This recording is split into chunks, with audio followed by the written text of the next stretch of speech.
Welcome to Make Sylacauga Healthy Again. I'm your host, Dr. Jonathon Douglas from Broadway Spinal Care.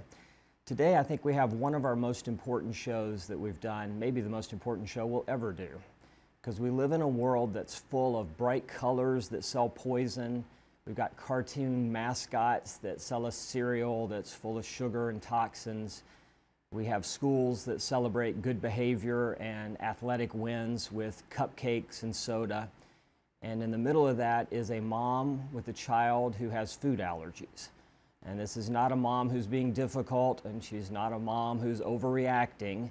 She's just a mom who knows that if she doesn't watch what her child eats, then she's going to have health problems in the future. So stay tuned. We're going to talk about some important subjects and what you can do to help in these situations.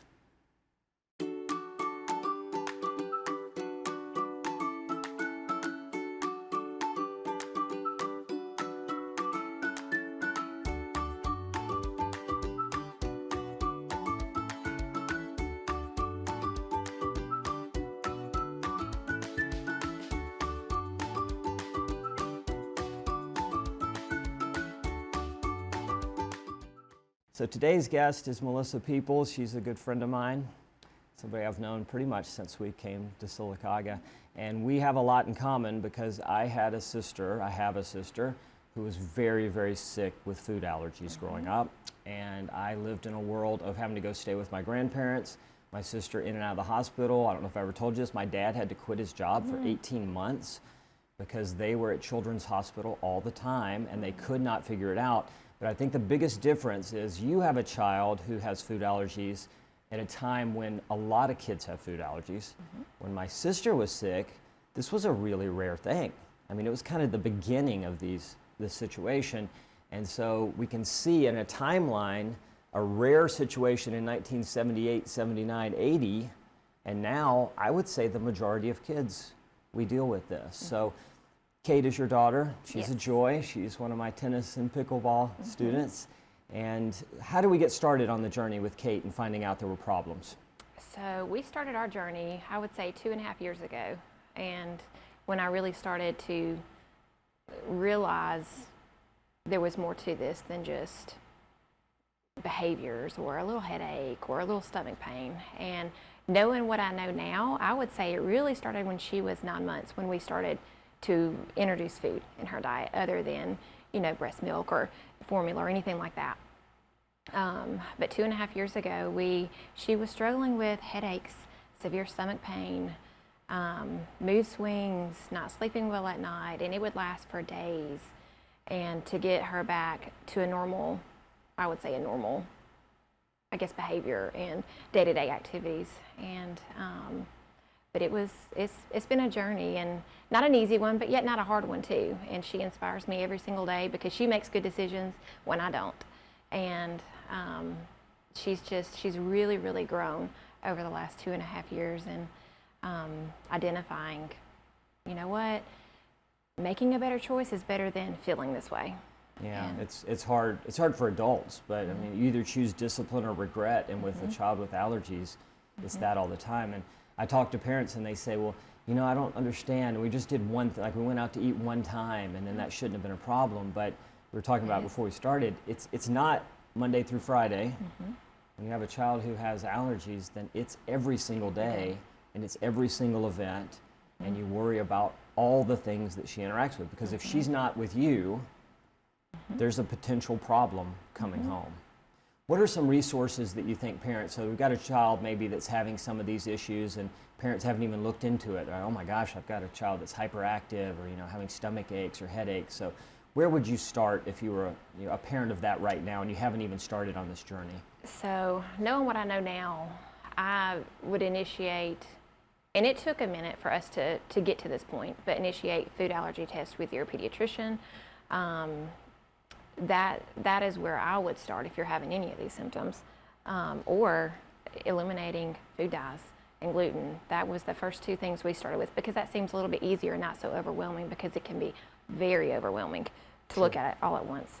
And you were a great resource. Go into the grocery store with us, walk in the aisles, and now we try to stay in the outside perimeters of a grocery store where all the organic and fresh produce is, and not any bioengineered processed foods are.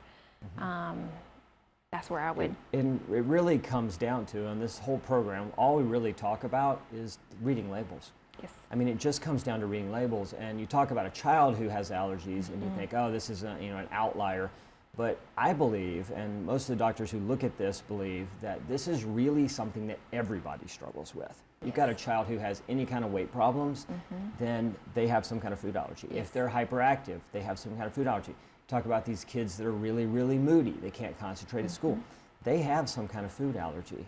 And I talked to a child this week, and she thinks it's funny when I talk to her about that. It's not funny because I know that how serious food is, but we're just talking, and I said, what did you have today? And she said, I ate 3 bags of Doritos today, and I had some Kool-Aid today. And I said, well, we've talked about that not being a great health choice, right? But she doesn't have an immediate, or doesn't see an immediate response to this.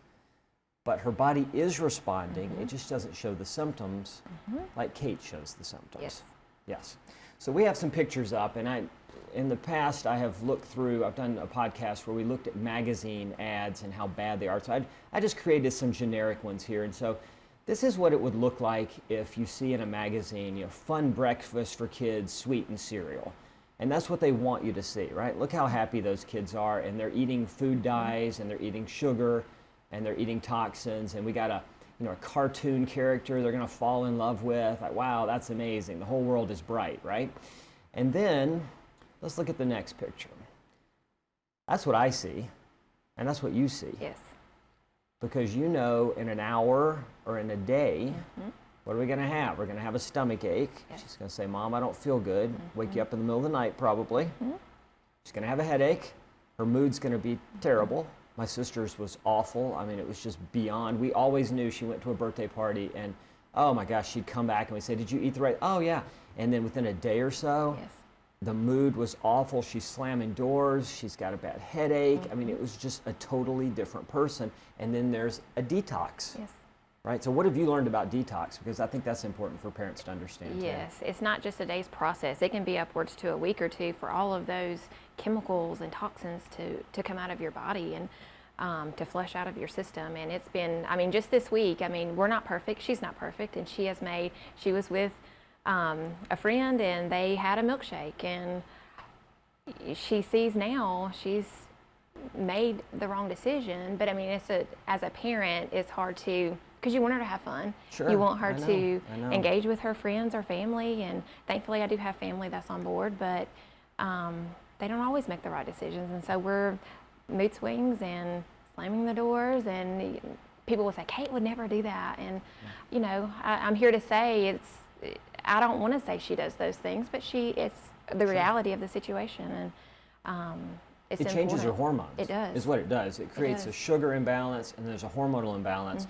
And so a lot of people have children that they think are real discipline problems, and really they're big food problems. Yes. Yeah, and they say, well, I don't really, that's a hard choice for me to make. I don't want to change everything that my family's eating, but you kind of, what other choice do you have?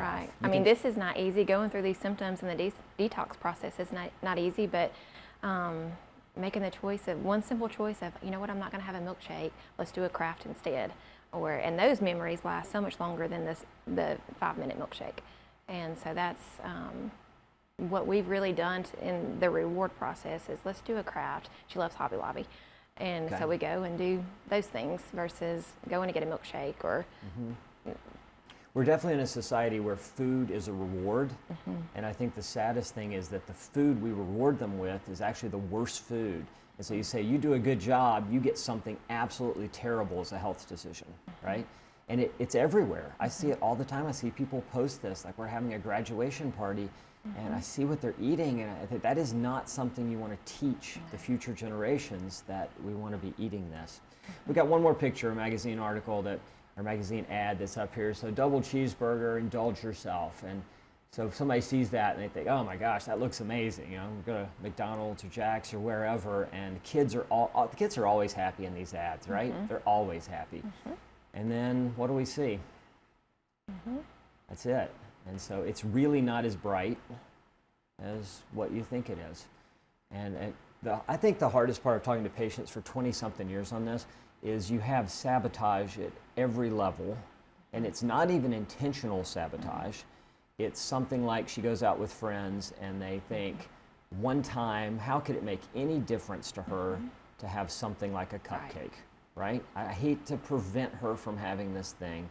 And then also, sometimes you have other family members. So I talked to some grandparents and they said, oh, our family's so strict on this food, and so when the kids come over, I don't do any of that. I've got all, the candy they want and all those kind of things.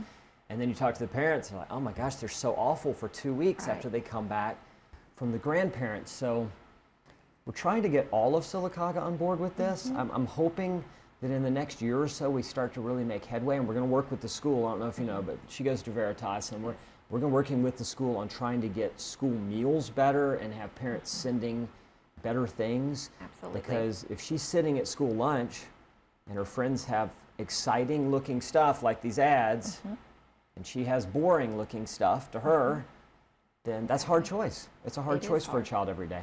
It is hard, and I'll say now, parents who are just starting out this process, it is hard in the beginning. It took us a good year to get to the point where she's reading labels, and people will often tell me, well, that's just overreacting, or that's a little too much, she shouldn't read labels. No, she should, and I'm very, very proud of her that she does that. And if a child has a birthday at school and they bring cupcakes, and I'm excited that this may change in the next year. Instead of cupcakes, maybe something different for the school, and I'm so thankful to have a school that's very supportive of this.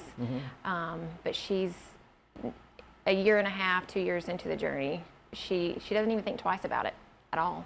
And so that's very hopeful for those parents who are struggling. I don't want my child to miss out. They won't miss out. And it is a transition, it is a journey, but now she sees, and she loves every day, and she loves feeling good every day, and that's more important to her than having that cupcake. And I've seen her blossom with tennis and pickleball too, because she used to come to practice and you could tell she didn't feel good. She just did not feel good that day.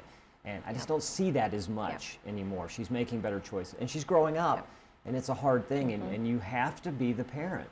That's the hard part, is you have to be the bad guy, and they will pitch fits. When you have food allergies, if you've never been around kids who have food allergies, when you have them, then those kids crave that stuff. They do. It's not just that they see it with friends and they want it, they literally miss it terribly, just terribly. They do. And that makes it even harder, because you are the bad guy. But you do get over the hump. You do get over the That's hump, the and it thing. gets better. Yeah. And it's much better than going home from tennis 2 years ago, laying in the floor because she couldn't even raise her head up because her head hurt so bad, and the stomach pains. And it's she has made huge strides in the last 2 years. So yeah, and you're a great parent for that. And everybody has a child, I think, needs to look at this, because I've never met a child that was perfect.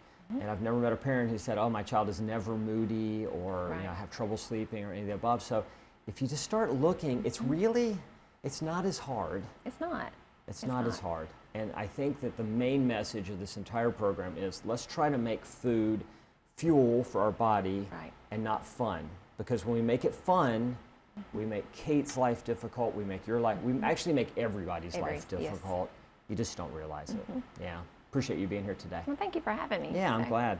We always end the program with some kind of a song lyric that kind of wraps this thing up. And today, I sent it to Melissa and she agreed. It's, I don't know what's right and what's real anymore. And that line hits different when you're a mom that's trying to raise a child who has allergies. You're told that something is safe, it's just like a little sugar, or it's just one treat, and why don't you let her be a kid, right? You hear that all the time. But you have to know better, and you have to teach her to read labels. You have to read labels. You see the reactions. You've spent the night sitting with your child with a headache, and they can't sleep, and they're crying, and it's all because of this one decision. You didn't choose that fight, but it's your fight every single day. And people are living like this, and it's not a burden. It's just something that we have to understand, and it's something that can be completely handled.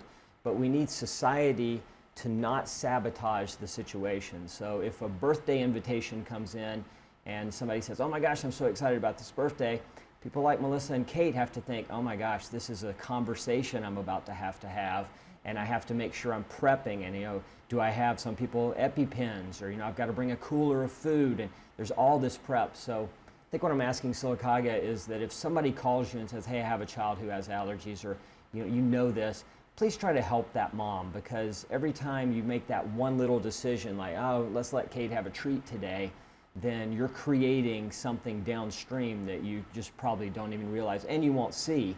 And it makes everyone's life difficult that lives with this. Thank you for tuning in. We'll see you next time.